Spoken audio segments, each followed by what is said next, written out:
Welcome to week 4. We're going to be discussing mass storage systems and file system interface this week, chapter 10 and chapter 11 of your textbook. So let's begin with an overview of mass storage structure. So we're talking about hard disks when we talk about mass storage. It's the basic idea of where files and information is stored on a computer. So we're basically talking about a magnetic disk that provides the bulk of the secondary storage. Each disk drive has platters that rotate at about 60 to 250 times per second. You're going to understand what transfer rate is, which is the data that flows between the drive and the computer, positioning time, random access, seek time, rotational latency. These are the amount of time. This is a measure of the amount of time for the information to be discovered on the disk, found on the disk, and presented on the computer. And the way that happens is as that disk spins, there are magnetic arms that read the information on the disk, on the top and the bottom of the disk, and present it through the RAM and the CPU and presented on the computer. A head crash results from when the disk head makes contact with the disk surface, which is a very bad thing. If that happens, you pretty much can throw that hard drive in the trash. Disks are removable and they're attached to the computer via input-output bus. The bus types vary between EIDA, ATA, SATA, USB, fiber channel, SCSI, SAS, FireWire, which we'll discuss all of those in a later chapter. A host controller in the computer uses the bus to talk to the disk controller built into the drive or storage array. So here's an example diagram of a moving head disk mechanism. So you see the different platters in the hard drive, the spindle, and the different sectors and tracks on the platters themselves, and then you have the read-write heads and the arms. So inside your basic hard drive, this is what you have. The arm assembly that holds the arms, that you have one on top, one on bottom of each cylinder or each platter, and that's what reads the information. Now the information here and the information in your book is fairly up to date, although this information is pretty much in a constant change as technology is upgraded and things are getting smaller and going into smaller devices. But basically your platters range from 0.85 inches to 14 inches. Historically, of course, these days you probably don't have too many 14-inch platters in use. So a lot of your older original computers had very large platters for hard drives. Today we typically see 3.5 inch, occasionally a 2.5 inch or a 1.8 inch. And some of your smaller devices, some of your smaller laptops will have these smaller drives. Size ranges from 30 gigs to 3 terabytes. Again, that's kind of in flux because drives are getting smaller and holding more data. We'll get into talking about USB drives and things later that is really changing how hard drives function and how data is stored. And the performance range, you're talking about transfer rate. Theoretically, you can get 6 gigabytes per second. Probably in practice that's not even close. You're probably talking more 3 or 4 gigs per second. Effective transfer rate, real time, 1 gig per second. Seek time from 3 milliseconds to 12 milliseconds. Again, 9 milliseconds is fairly common for your everyday desktop hard drive. The average seek time measured or calculated based on 1/3 of tracks. Latency is based on your spindle speed, so the rate at which your spindle turns affects the latency of getting the information off of the drive.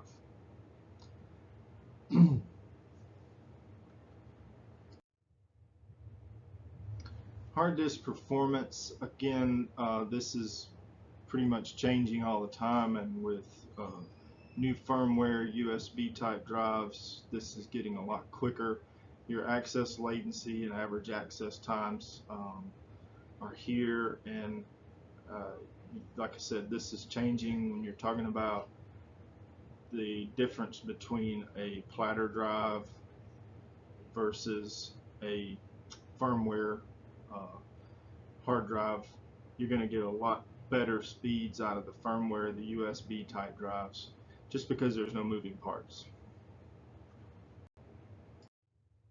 Just by comparison, this is the first commercial disk drive. Imagine if you had to go to Best Buy today and get yourself a hard drive, and this is what it took. Um, yeah, this drive here has 50 24-inch platters. Um, so you're talking about quite a bit of material here just to create a hard drive. And keep in mind, this probably didn't hold a lot of information. Today we can get, you're talking about 3 terabytes on a disk drive that's 3.5 inches by about 5 inches, and maybe 3 platters in there. This was 50 platters at 24 inches, and there was probably less than 50 megs could be held on this. So big change. Today we use a lot of solid state. A lot of solid state disk drives are becoming more popular. Again, they're faster read times. You have non-volatile memory that's used like a hard drive. So it's sort of like the old memory, uh, random access RAM memory in your computer. It's non-volatile, which means it's stored permanently. They're more reliable than hard disk drives because there's no moving platters to crash and create problems. Currently, they're slightly more expensive per megabyte, although that's falling. That price is falling. They're becoming much more affordable. They may have a shorter lifespan just due to the technology itself. Um, they you're not talking about a lot shorter, but they could be a little bit shorter.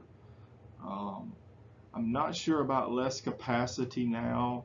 That's changing rapidly. We're getting more and more of your solid state disks are getting larger and larger, so you're getting into the 1 and 2 terabyte solid state disks.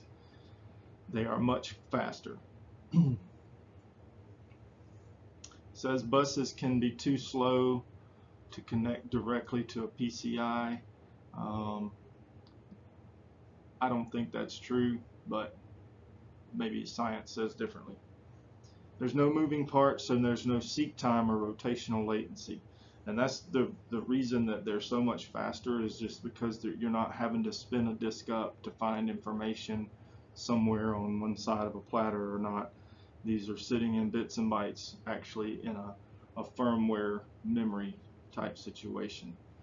I will say that we're getting currently, you have what they call hybrid drives, which use solid state chips and the platters.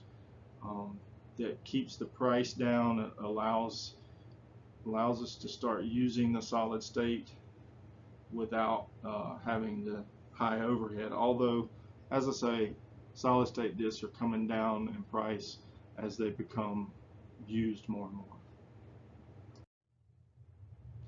Magnetic tape is all but obsolete at this point. Magnetic tapes were used, if you think back to the old audio tapes, same type technology. We were just storing data. The tapes were a lot wider, a lot bigger, but you were storing data, and a lot of these were used as backup. Um, well, I guess originally they were used as a means of storage. They moved into the backup sector where we were copying data from disks onto the magnetic tape to store for emergency use and for historical purposes.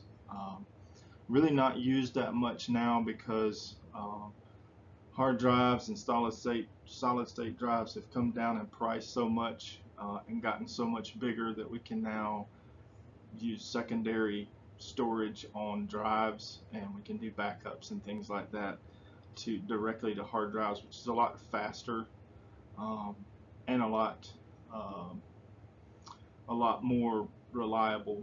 My experience with tapes is they were extremely slow, and it was hard to determine whether or not you had good copies of your data. Um, so you see here, random access was 1,000 times slower than disk. If you think back to the old tapes where you had you're talking about ribbons on spindles. To search for a file, it would have to go through an entire tape sometimes to find that file and then play it back and copy it off of that tape. It would take, it could take hours to recover, if not days, to recover data from a tape. However, it was it was useful if you ever needed it. If you had to have something restored and you had it on a backup tape, at least you had it.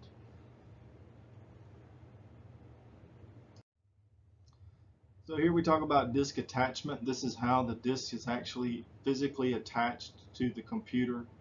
There's different ways. SCSI is a particular bus type that attaches directly to the hardware of the computer. Fiber channel FC is a high-speed serial architecture. So fiber channel actually uses fiber optic cables to connect the disk to the computer, and then input output directed to bus ID, device ID, logical unit. Storage arrays are typically used in organizations that need to store large amounts of data. Even some of your smaller businesses now are using storage arrays, as storage has gotten more and more affordable, and technologies have been created to allow businesses to use multiple disks to store data and retrieve data. There's just a myriad of ways to do this now, where you can basically, what you're talking about is taking more than one disk, putting them in some kind of housing device, and then connecting that to servers. And what the end user sees may just be a drive letter or a folder or something, but you can talk about terabytes of space all housed in one single unit. And then you can have multiples of those so that you can do backups and share data between them. This is accomplished through technologies like RAID, which we'll read about later, where it actually you can spread the data over multiple drives so that not one drive holds the entire amount of data. So if one of those hard drives goes down and crashes, dies for whatever reason, you can hot swap it out. These types of arrays will have spare drives that sit there so that when one drive goes bad, it spins up and begins working until you can get a new drive to replace the bad drive. So it doesn't, the end user never notices anything. Your technology team would go in and just pop that old drive out and pop a new one in without ever having to shut anything down or stop services. These storage arrays are used in things like storage area networks. So what you're talking about with a SAN, they're large storage environments where you might have multiple hosts that have numerous disks attached, and they're connected to a network and accessible via a network connection. Here, SAN is explained as one or more storage arrays connected to one or more fiber channel switches. It doesn't always have to be fiber channel. There are other avenues to use. Fiber channel is probably the faster, most widely used, but They're doing some great things with using less expensive copper and Ethernet connections too to do get them the close to the same amount of um, speed as you do with fiber. The hosts attached to the switches, to your network switches, are involved. You're talking about fully networked storage devices. It's easy to add and remove storage on a SAN, so you can add multiple hosts, and you can configure it so that if one host isn't working, again, it's all hot swappable. You can pull a host out, add a new host, that kind of thing, without interrupting services.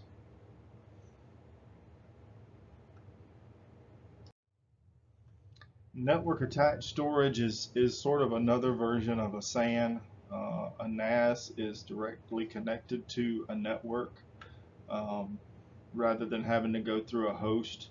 It's just a device with multiple hard drives that connects directly to your local network. So we've spent a good bit of time here talking about hardware. One of the responsibilities of an operating system is to use the hardware efficiently. And for disk drives, meeting this responsibility entails having fast access time and large disk bandwidth. So that's your operating system is responsible for making all this hardware work quickly and efficiently. The operating system is responsible for minimizing the seek time and using the available bandwidth between the disk and the computer efficiently. So there are many sources of disk input-output requests. Your operating system can make an I/O request, system processes, user processes, all make requests to use the disk. An I/O request includes input or output mode, disk address, memory address, number of sectors to transfer. So when an input-output is sent to the CPU, it tells the computer and goes to the disk and pulls that information, whatever information is being requested, through an I/O request. The operating system maintains the queue of requests per disk or device. That's the way an operating system is used to optimize the queue for that information. RAID stands for Redundant Array of Inexpensive Disks. Basically, it's a multiple disk drive that provides reliability via redundancy. And that means with a RAID structure, you have to have a certain number of disks, and if one of those disk drives fails, it can be pulled out, and it doesn't affect the performance of the entire RAID structure. So your mean time to failure is increased because you'll have access to your RAID structure whether or not you are missing a drive. In some cases, you can be missing a couple of drives.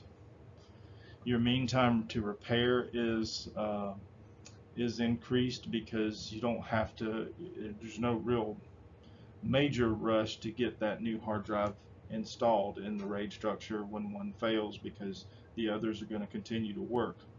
And you don't want to leave it too long, because if you start getting multiple drive failures, then your RAID system will fail.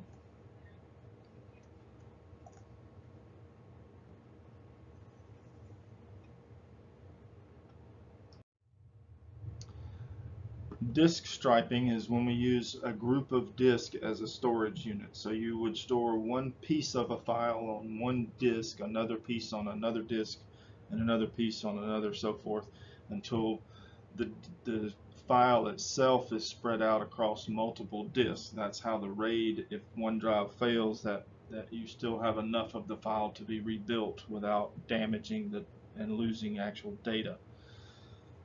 So you have 6 different levels of RAID.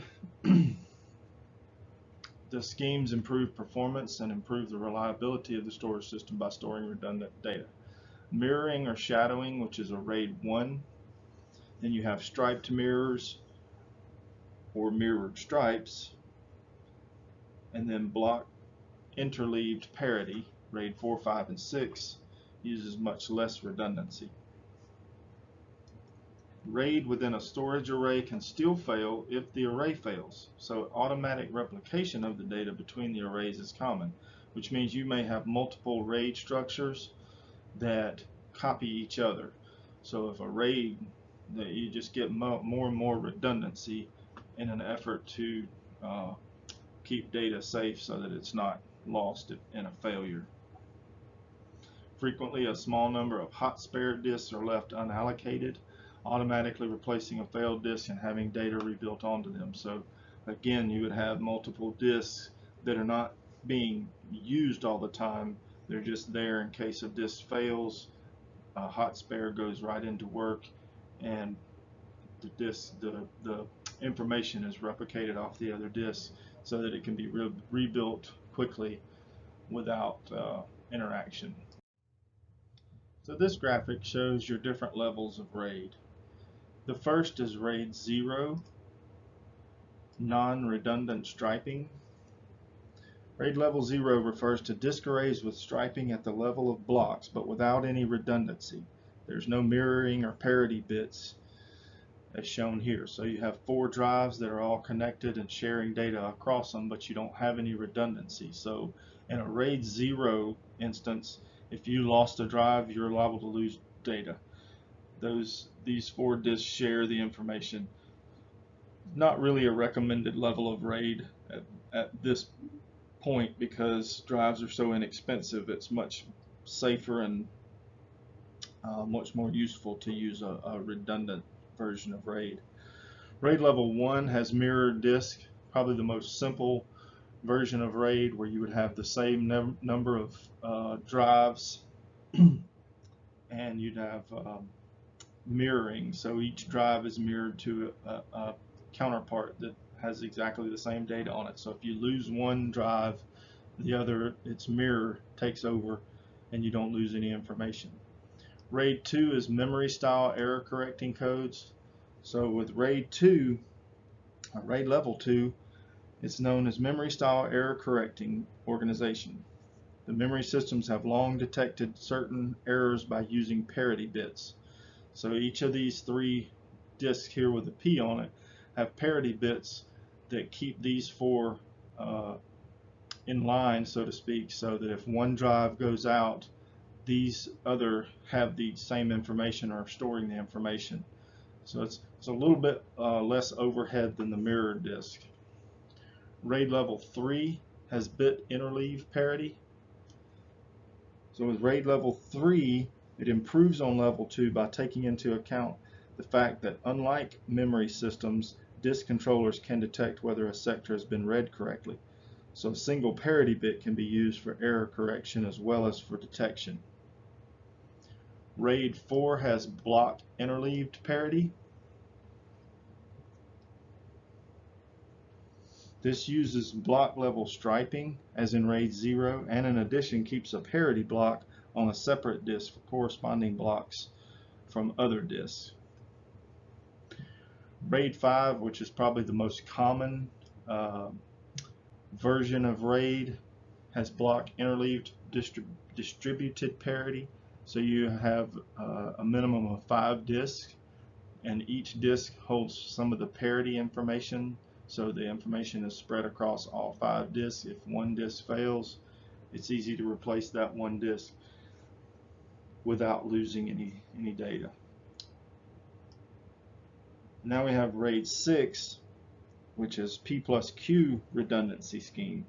It's a lot like level 5, but it stores extra redundant information to guard against multiple disk failures. So you can actually lose more than one disk in a RAID 6 before you start having major issues. And finally, we have RAID 0 plus 1 and 1 plus 0. This refers to the combination of RAID levels 0 and 1, where RAID 0 provides the performance while RAID 1 provides the reliability. Generally, this level provides better performance than RAID 5. So you're going to get a higher level of performance, which means you're going to get a little better speed using one of these versus RAID 5. So now we move into chapter 11, and we're going to talk about file systems and file system interfaces. A file concept is a contiguous logical address space. You have data, numeric, character, binary, and programs. Contents defined by file's creator. There are many types of files, such as text files, source files, and executable files. File attributes. So a file is named for the convenience of its human users and is referred to by its name. A name is usually a string of characters such as example.c. Some systems differentiate between uppercase and lowercase characters in names, whereas other systems do not. So you have the attributes, or the properties of the file, which is the name, the identifier, which is a unique tag or a number that identifies the file within the system, type, which is that determines how that file is used and what may open or access that file, the location, that's where the file is, what folder the file is located in, how big the file is, who can control, who has access to read, write, or execute the file, or what protection also includes what processes can access the file. The time, date, and user identification. So this may be when it was created, when it was changed, and who did that creating and changing. The information about files are kept in the directory structure, which is maintained on the disk. There are many variations, including extended file attributes such as file checksum, which is used in security. Information is kept in the directory structure. In this graphic, you see a file info window from a Mac OS X. If you right click, or in the Mac instance use two fingers and click on a file, you'll get a drop down menu and you can look at the info of the file. You'll see just some general information, what kind of file it is, how big it is, where it's located, when it was created, when it was modified. See all the different things about that file. Sharing permissions down at the bottom, that kind of information. File operations refers to what you can do with a file. So a file is considered an abstract data type. You can create a file, you can write to the file, you can read the file, reposition within a file, delete it, truncate it, which means add something to the file, open and close the file.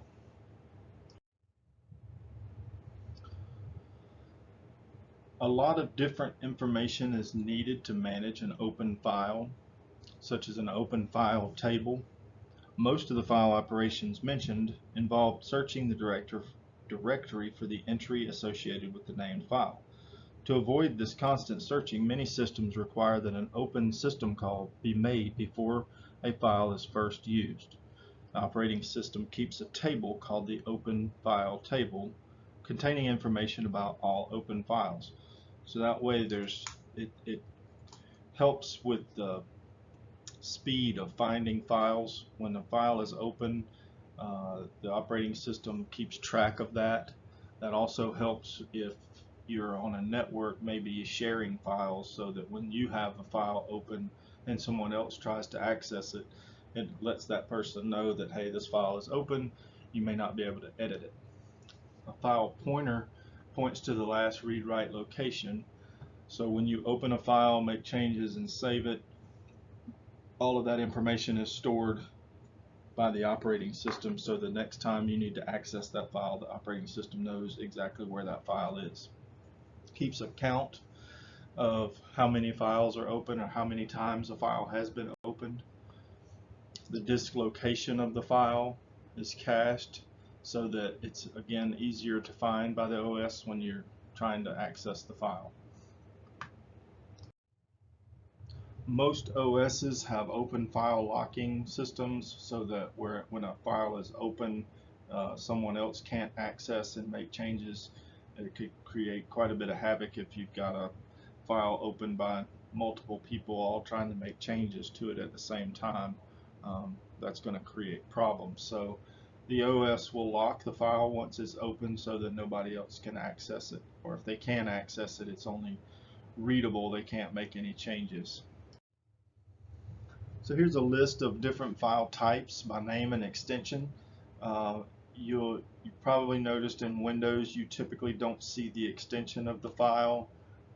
You can unhide that, but Windows a few versions back decided to make the extensions hidden so that it would help add a layer of security so you don't accidentally change an extension, which could create problems and the file wouldn't be able to be opened.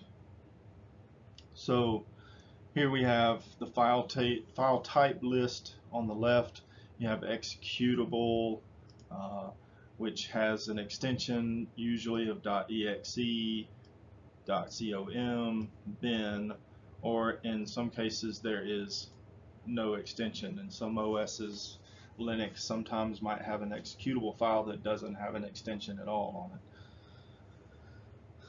An object type file has an OBJ or an O extension. Source code, depending on the type of programming language you're using, whether it's C++, C++, Java, POS, ASM, different coding languages will have different extensions.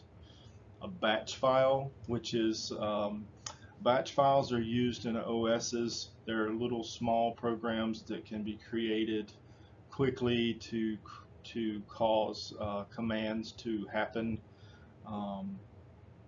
sequentially, or if you want to create a batch file to open a file, you may want to do it using a schedule or something. You would use a batch file. That's going to have a bat or a .sh extension. Text file has a .txt or sometimes a doc extension.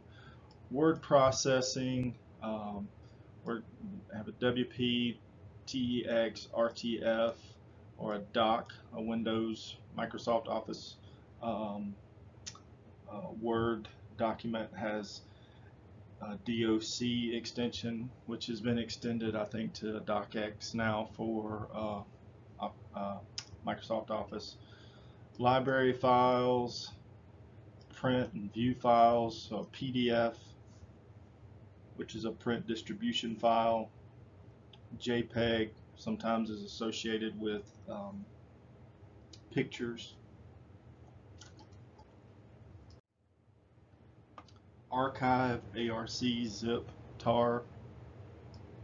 Multimedia, these are your movies and videos, MPEG, MOV, MP3, AVI.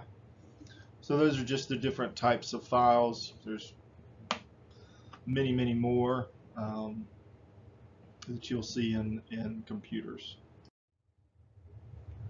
So the way a file is structured depends on the type of programming that it was written in and how it's going to be accessed. Some files have no file structure, some have simple file structures, complex. The operating system and the actual program that reads the file is what determines the file structure.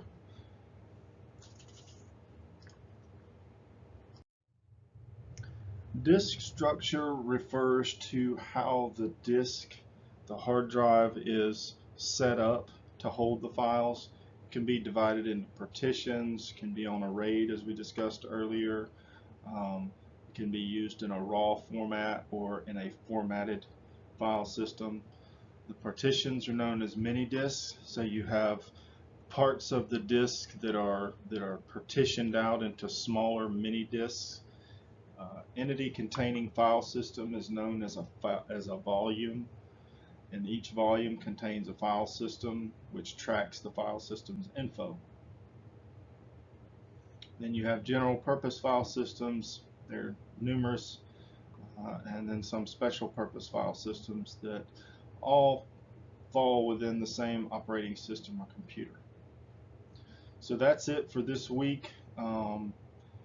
Make sure you read through the textbook and watch the other resources, video resources, to get a lot more information. Thanks.